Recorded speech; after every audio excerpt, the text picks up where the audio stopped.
सो आज हम डिस्कस करेंगे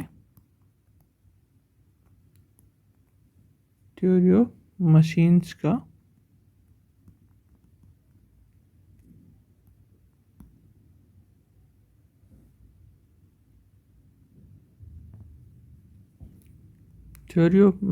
का वाइब्रेशन पार्ट, मैकेनिकल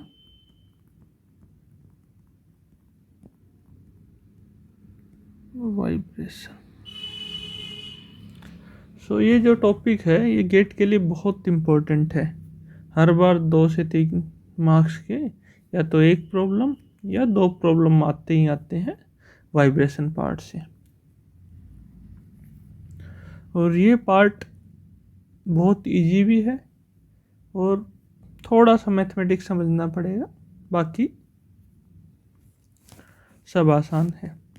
तो हम इसमें क्या करेंगे, हम कुछ बेसिक थ्योरी स्टडी करेंगे, फिर गेट के प्रीवियस ईयर के प्रॉब्लम सॉल्व करेंगे बेसिक। सो ये टॉपिक स्टार्ट करने से पहले I will explain about the history of vibration. So vibration की जो हिस्ट्री थी उसके बारे में हम थोड़ा डिस्कस करेंगे।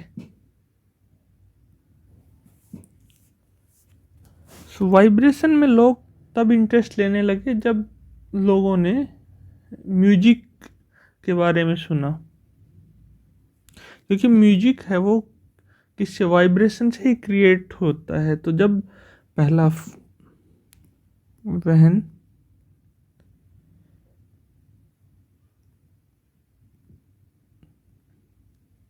people created the first musical instrument,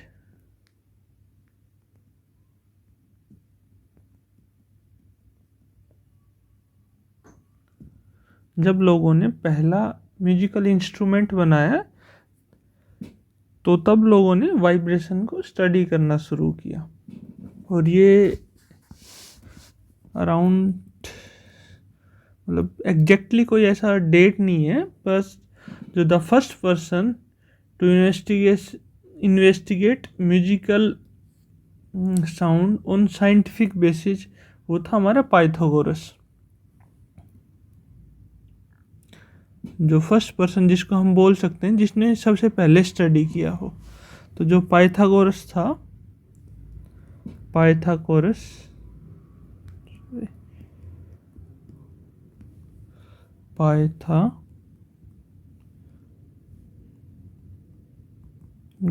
was the first person जिसने साइंटिफिकली वाइब्रेशन की स्टडी की, और वो भी म्यूजिकल साउंड के उसमें।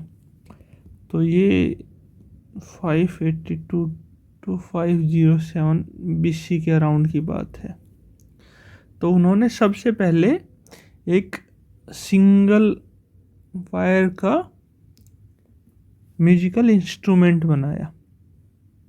जैसे ये कोई प्लेटफॉर्म है और यहाँ पे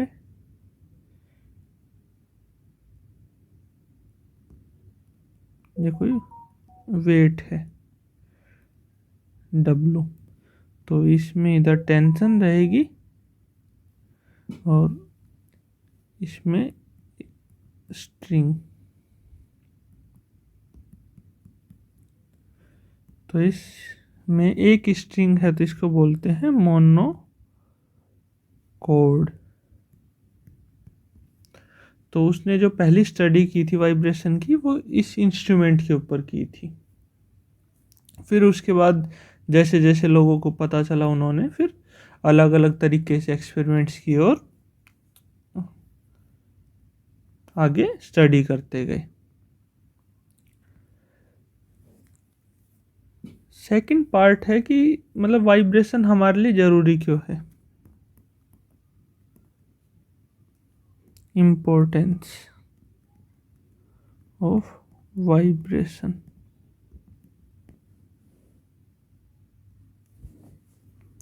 importance of vibration. So most of the human activity, जितनी भी जो ह्यूमन एक्टिविटी है उनमें किसी ना किसी तरीके से वाइब्रेशन का यूज हो रहा है, या मतलब कुछ ना कुछ उस चीज़ के लिए हम बॉडी, अगर हम अपनी बॉडी को ही देखें तो हम जो सुन पा रहे हैं वो किस वजह से, क्योंकि हमारे कान में ईयर ड्रम्स वाइब्रेट होते हैं। ब्रीथिंग, जब ब्रीथिंग होती है उसमें लंग्स वाइब्रेट होते हैं। हीयरिंग, ब्रीथिंग, या फिर वॉकिंग। वॉकिंग में जैसे ये कोई पर्सन है, ये चल रहा है, तो जनरली क्या होता है, हमारे हाथ किस टाइप से मूव करते हैं, एक आगे एक पीछे।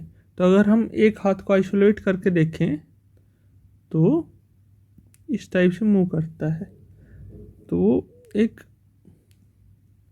ओसिलेशन या पीरियोडिक मोशन में मूव करता है, तो हम उसको बोल सकते हैं कि वाइब्रेशन। इसके अलावा वाइब्रेशन जो मैकेनिकल स्ट्रक्चर होते हैं उनमें भी आता है, और उनकी वजह से बहुत सारा जैसे डिजास्टर हो जाते हैं, बहुत सारा डैमेज हो जाता है। जैसे ब्रिज वगैरह होते हैं, वो हवा की वजह से वाइब्रेट करने लग जाते हैं और वो गिर जाते हैं, तो कोलैप्स हो जाते हैं। तो उसके बाद इनकी वाइब्रेशन की इम्पोर्टेंस और बढ़ती चली गई मैकेनिकल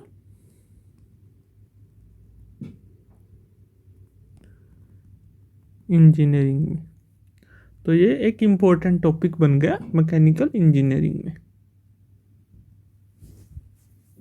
तो हम स्टडी करेंगे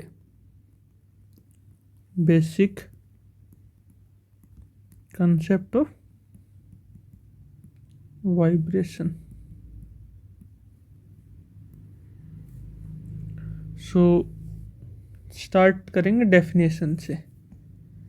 सो कोई भी मोशन जो अपने आप को रिपीट करे after an interval of A time, उसको हम वाइब्रेशन या ऑसिलेशन बोल सकते हैं। तो डेफिनेशन क्या हो गई, any motion that itself that repeat itself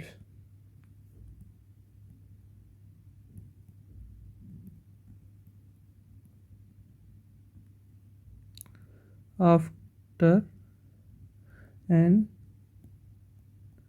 interval of time is called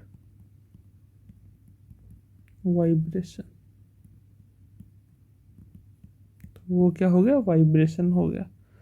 अगर हम एग्जाम्पल देखें तो हम बेसिक एग्जाम्पल्स, जैसे पेंडुलम है, वो एक स्ट्रिंग से अटैच है, तो जब इस टाइप का मोशन करता है तो उसको हम वाइब्रेशन बोलते हैं।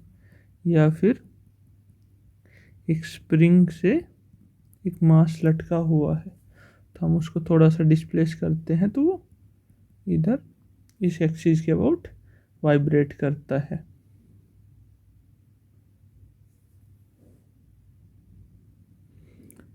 तो अगर हम देखा जाए तो हम किस चीज़ को वाइब्रेशन में किन चीज़ों से डील करते हैं, एक डील करते हैं हम ऑसिलेटरी मोशन ऑफ बॉडीज, और दूसरा फोर्स एसोसिएटेड विद देम। एक तो जो बॉडी है उसके मोशन, और दूसरा उसके साथ जो फोर्स एसोसिएटेड होती है।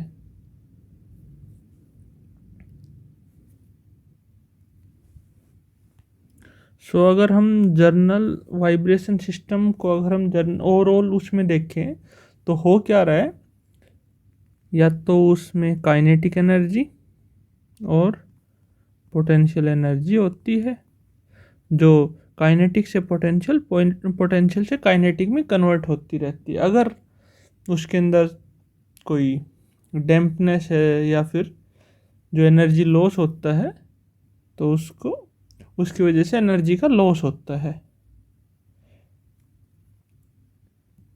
जिसको हम डैम्पिंग बोलते हैं। Gradually loss of energy. Damping क्या है? ग्रेजुअल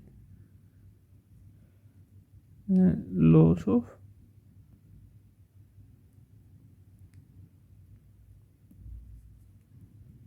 एनर्जी, ये हमारी डैम्पिंग हो गई। अगर हम पूरे वाइब्रेशन सिस्टम को, अगर हम उसको पूरे को कंबाइन करके देखें तो देखो, एक वाइब्रेशन सिस्टम क्या क्या कंसिस्ट करता है? मास और इनर्शिया, जिसके अंदर काइनेटिक एनर्जी स्टोर होती है। सेकंड है स्टिफनेस, वो किसी वजह से हो सकती है। थर्ड है जो पोटेंशियल एनर्जी स्टोर करता है या फिर पोटेंशियल एनर्जी स्टोरिंग डिवाइस बोल सकते हैं हम इसको। थर्ड जो इम्पोर्टेंट चीज होती है वो होती है डैम्पिंग, और फोर्थ होती है अनबैलेंस फोर्स।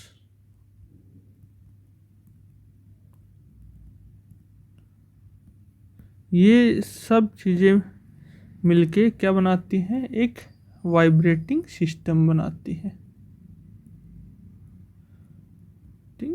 सिस्टम बनाती, अगर इनमें से कोई भी चीज़ मिसिंग है तो वो सिस्टम वाइब्रेट नहीं करेगा। ये तो बेसिक वाइब्रेटिंग सिस्टम की अंडरस्टैंडिंग हो गई। अब जब हमारे पास वाइब्रेटिंग सिस्टम है तो उसका जो एनालिसिस का एक प्रोसीजर भी है। तो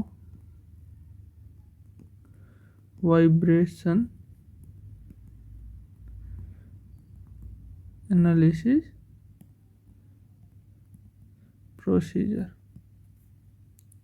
तो इसका एक स्टैंडर्ड प्रोसीजर है। सबसे पहले हम क्या करते हैं? Mathematical modelling.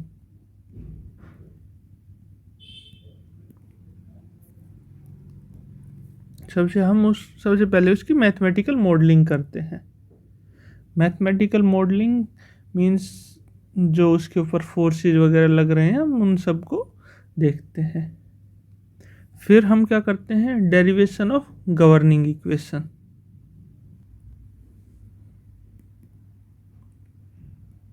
Derivation of governing equation. जब हमारा मैथमेटिकल मॉडल बन जाता है तो हम प्रिंसिपल ऑफ डायनेमिक्स करके जो गवर्निंग इक्वेशन है उनको, जो वाइब्रेशन की, उनको ड्राइव कर लेते हैं। एक बार जब हमारे पास गवर्निंग इक्वेशन आ जाएगी तो थर्ड स्टेप क्या होगा? Solution of governing equation. फिर हम उस इक्वेशंस को सोल्व करते हैं। वो प्रॉब्लम टू प्रॉब्लम डिपेंड करता है। जैसे बहुत सारे मेथड है गवर्निंग इक्वेशन को, लैप्लास ट्रांसफॉर्मेशन मेथड है, मैट्रिक्स मेथड है, न्यूमेरिकल मेथड है। तो हम इनकी हेल्प से हम उन इक्वेशंस को सोल्व करते हैं।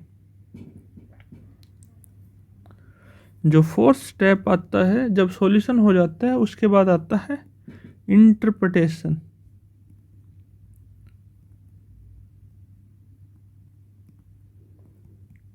Of the result. उस रिजल्ट का इंटरप्रिटेशन, जो सॉल्यूशन होता है उससे हम डिस्प्लेसमेंट, वेलोसिटी, एक्सेलरेशन, जो हमारा वाइब्रेटिंग सिस्टम उसका हम कैलकुलेट करते हैं, उनसे फिर हमें पूरा उसका समझ आ जाता है, उसकी पूरी फिजिक्स हम समझ सकते हैं इंटरप्रिटेशन ऑफ रिजल्ट से। सो नेक्स्ट जो पार्ट है इसके अंदर क्या है,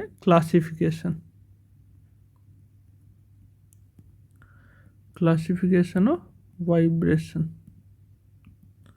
सो फर्स्ट जो क्लासिफिकेशन है वो है फ्री वाइब्रेशन, या हम उसको नेचुरल वाइब्रेशन भी बोल देते हैं।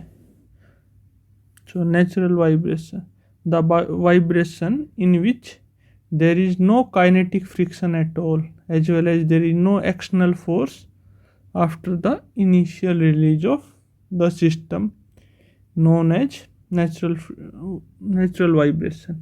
इसके अंदर हम एक बार इनिशियली एक्सटर्नल फोर्स लगाएंगे और उसके बाद उस फोर्स को हटा लेंगे, और उसके बाद वो इनफाइनाइट टाइम तक वो सिस्टम चलता रहेगा, क्योंकि उसके अंदर एनर्जी लॉस क्या है, 0। तो वो हो जाएगा हमारा फ्री वाइब्रेशन या natural vibration. The vibration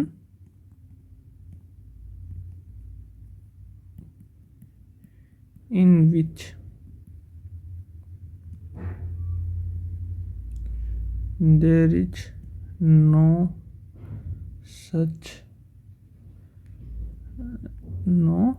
kinetic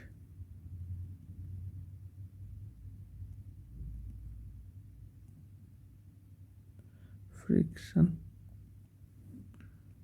at all, as well as there is no external force after the initial release of the system are known as free vibration।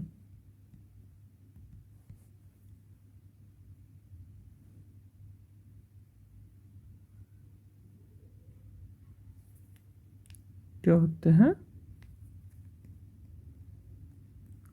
Free vibration. जो second type होती है वो force vibration होती है। तो अब हम एक बहुत ही सिंपल केस लेंगे, वो बोल सकते हैं free vibration of single degree of freedom system, और वो है स्प्रिंग मास केस। एक स्प्रिंग है, यहाँ पे m मास है, कि इसकी स्टिफनेस है, और इनके बीच में कोई फ्रिक्शन नहीं है, जो सरफेस है वो स्मूथ है। अगर हम इसको इस पोजीशन से डिस्प्लेस करेंगे x फंक्शन ऑफ t, तो हम इसके ऊपर लगाएंगे न्यूटन सेकंड लॉ। तो न्यूटन सेकंड लॉ क्या बोलता है, the rate of change of momentum of a mass is equal to the force acting on it. तो rate of change of momentum, तो जो फोर्स किसके बराबर होगा, rate of change of momentum, d by d t of rate, ये तो हो गया, और मोमेंटम क्या होगा, m into d by d t of x into T. Displacement है, वेक्टर है, वेक्टर की डायरेक्शन है। तो जो मास है वो इंडिपेंडेंट ऑफ टाइम है, तो यहाँ से हम एफ टी को लिख सकते हैं m D by d T two into x T. और एम एक्स डबल डॉट, क्योंकि वेक्टर क्वांटिटी है एरो के साथ लिख सकते हैं हम इसको। और हम इस इक्वेशन को बोल देते हैं इक्वेशन 1। तो हम इसको कैसे बोल सकते हैं, resultant force on the mass is equal to mass into acceleration. अगर कोई बॉडी रोटेशन में जाती है तो उसके लिए भी सिंपल, उसके लिए हमें क्या करना पड़ेगा, मोमेंट देखना होगा। तो मोमेंट में एंगुलर मोमेंटम आएगा, तो J into theta double dot. तो ये अगर हमारा जो मोशन है वो रोटेशनल है तो ये इक्वेशन हो जाएगी।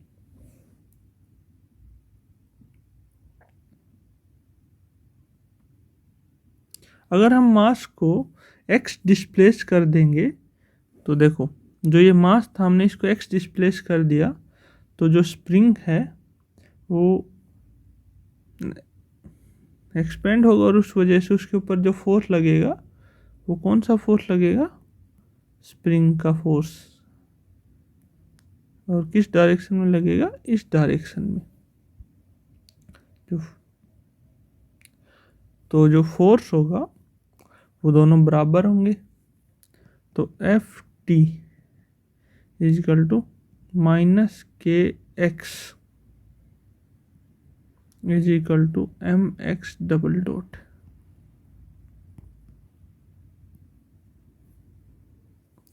तो हम इस टर्म को इधर लेके जाएंगे तो हम इसको लिख सकते हैं m x double dot plus k x is equal to 0। तो ये हमारी आ गई इक्वेशन ऑफ मोशन या इक्वेशन ऑफ वाइब्रेशन।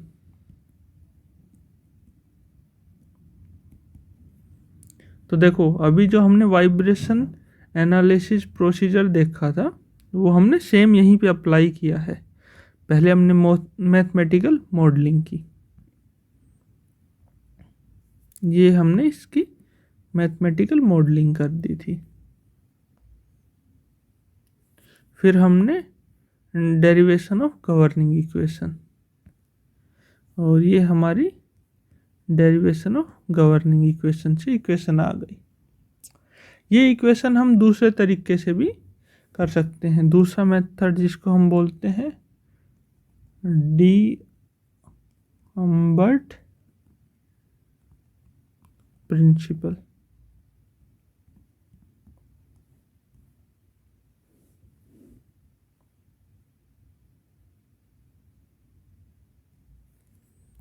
जैसे F t minus m x double dot 0, जो हमारी इक्वेशंस थी उसमें दोनों को एक साइड ले आए थे। और जो हम फोर्स लगा रहे हैं वो हमारा किसके बराबर है, माइनस के एक्स के। तो minus k x minus m x double dot is equal to 0। So m x double dot plus k x is equal to 0।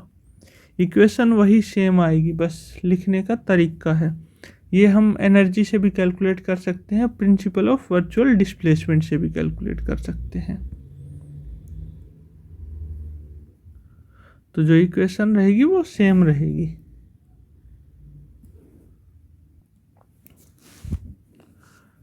Principle of या कंजर्वेशन ऑफ एनर्जी से देख सकते हैं। ये जो principle of conservation of energy का हमें कई बार यूज करना पड़ेगा, ये बहुत इम्पोर्टेंट है।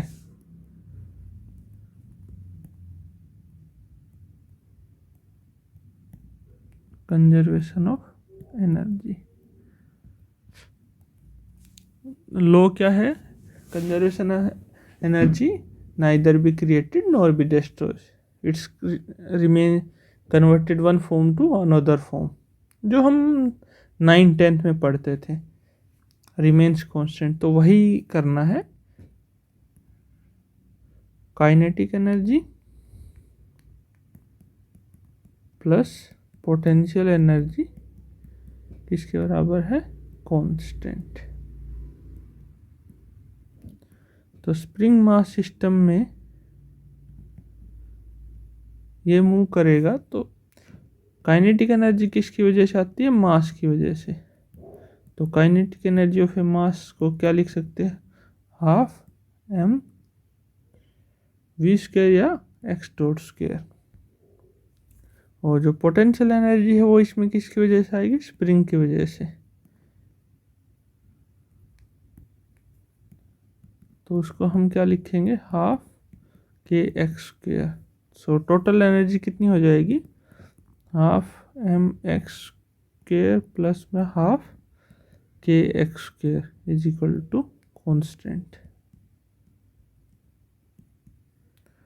सो अगर हम इस सारी टर्म को डिफ्रेंशिएट कर दें with respect to time, so constant का differentiation with respect to time क्या हो जाएगा? 0। तो ये आ जाएगा 1/2 m 2x dot d by d t of x dot plus 1/2 k 2x d by d t of x is equal to 0। 2 से 2 cancel हो जाएगा। यहाँ आएगा m x dot x double dot plus k x x dot तो 0। तो इसमें से हम एक्स डॉट कॉमन ले लेंगे, m x double dot plus k x is equal to 0।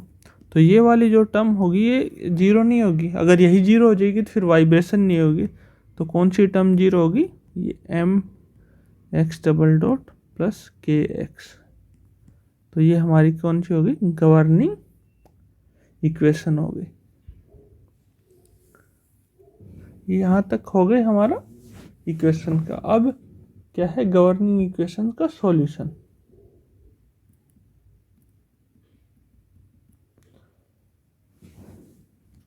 अगर हम इस इक्वेशन को थोड़ा सा मॉडिफाई कर दें, x double dot plus k by m into x is equal to 0।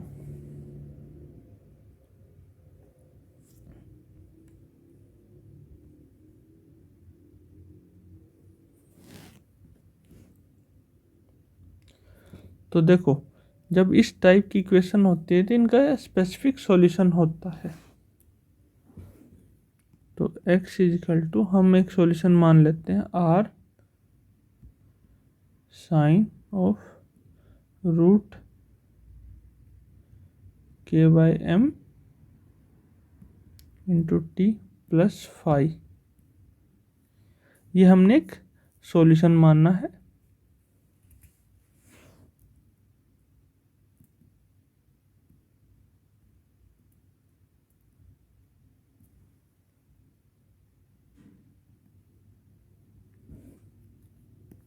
तो ये सॉल्यूशन होगा।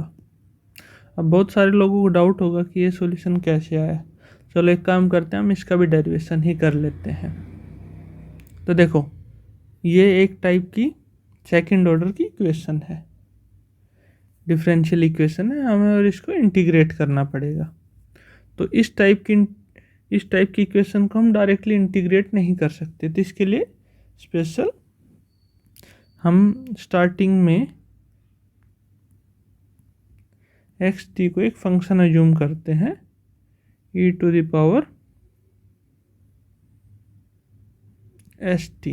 इस फॉर्म में हमने मान लिया कि हमारा जो सॉल्यूशन होगा वो इस टाइप से होगा। ये सॉल्यूशन हम इक्वेशन के सी और एस दोनों कांस्टेंट है हमारे लिए। सी और एस क्या है हमारे लिए? कांस्टेंट है, सेकंड ऑर्डर की है। हम यहाँ पे कर देंगे, ये इक्वेशन पुट करेंगे तो हम पहले इसका 2 बार डिफ्रेंशिएशन करेंगे। C s square e to the power s t x double dot किसके बराबर है? D by d t of c e to the power s t. C constant है, d by d t of e to the power s t. और e to the power exponential की power कुछ होती है तो उसका differentiation same रहता है। तो और यहाँ पे 2 बार डिफ्रेंशिएशन है, तो ये क्या रहेगा, c s square e to the power s t. तो ये इक्वेशंस के अंदर हम पुट कर देंगे, c s square e to the power s t plus k by m into c e to the power s t is equal to 0। तो हम c और e to the power s t common निकाल लेंगे, तो h square plus k by m equal to 0। देखो ये term किस चीज़ को रिप्रेजेंट करती है, एक्स ऑफ टी को। अगर हमारी यही टर्म 0 हो गई तो फिर तो सॉल्यूशन बचेगा ही नहीं। तो अगर सॉल्यूशन एग्जिस्ट करना है तो इस टर्म को 0 होना होगा। इस टर्म को 0 का मतलब है s square is equal to minus k by m, और इसको हम लिख सकते हैं s square is equal to root minus k by m. अब माइनस रूट के अंदर माइनस को हम क्या लिख सकते हैं, आईटा। तो हम इसको ऐसे लिख सकते हैं plus minus आईटा root k by M. अगर हम रूट के बाई एम को square root k by M को ओमेगा एन बोल दें, जस्ट रिप्लेस कर रहे हैं, तो एस किसके बराबर हो जाएगा, plus minus iota omega N. ठीक है, और ओमेगा एन किसके बराबर आ गया, स्क्वायर रूट ऑफ के बाई एम। तो देखो अभी एस के 2 सॉल्यूशन आए, एक आया S is equal two plus आईटा omega N और एक आया माइनस आईटा ओमेगा एन। तो जब एस के 2 वैल्यू आए तो हम एक्स की जो वैल्यू है उसको कैसे लिखेंगे, C1 e to the power iota omega n t plus C2 e to the power minus iota omega n t. और ई टू द पावर, अगर C1 C2 कांस्टेंट है तो हम आइडेंटिटीज का यूज करके हम इन टर्म्स को लिख सकते हैं, x t is equal to A1 cos omega n t plus A2 sine omega n t. तो आ गया ना उसी टाइप का सॉल्यूशन, ओमेगा एन क्या आ जाएगा, रूट के बाई एम। या फिर अगर हम इसको इधर ही रखते हैं और हमें पता है, फिर हम A1 और A2 की वैल्यूज निकाल सकते हैं क्योंकि ये दोनों कांस्टेंट है।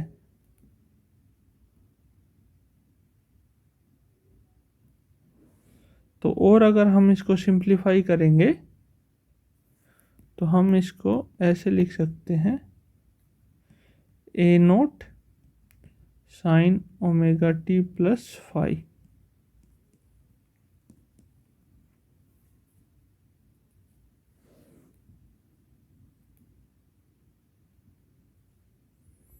यहाँ तक समझ आया।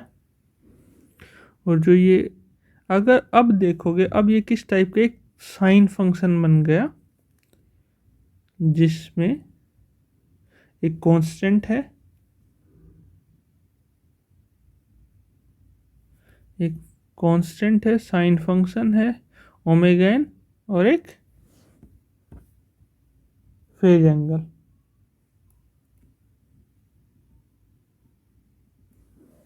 आ गए ना वहीं उस इक्वेशन में, वहाँ पे आर था, यहाँ पे चलो इसको भी ए नोट कर देते हैं और रूट के बाई एम को क्या कर देते हैं, ओमेगा एन टी। तो हमारे पास आ गया सॉल्यूशन। तो जो ओमेगन है ये इसकी क्या है, फ्रीक्वेंसी होगी, नेचुरल फ्रीक्वेंसी जो रिपीट होगी, इसी वजह से तो ये वाइब्रेशन है। अगर आप साइन का ग्राफ देखोगे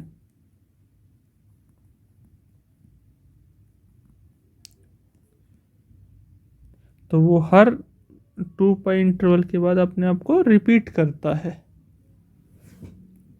अगर फाई 0 है तो हम क्या बोल सकते हैं, x double dot plus omega n square x हमारी इक्वेशन है। और जो उसमें ओमेगा एन क्या है हमारा, ये है नेचुरल वाइब्रेशन, नेचुरल फ्रीक्वेंसी।